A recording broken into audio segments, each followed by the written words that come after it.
ఏటిగట్టు చెబుతుంది అడుగు మన చేప వేట కథలు, మర్రి చెట్టు చెబుతుంది పంచుకొని తిన్న సత్తి రుచులు,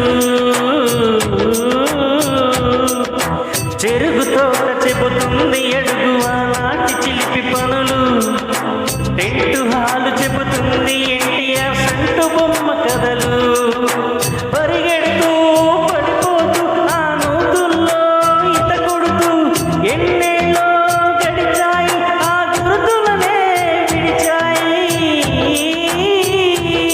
వయసంత మరచి కేరింతలాడే ఆ తీపి జ్ఞాపకాలు కలకాలం మనతోటి.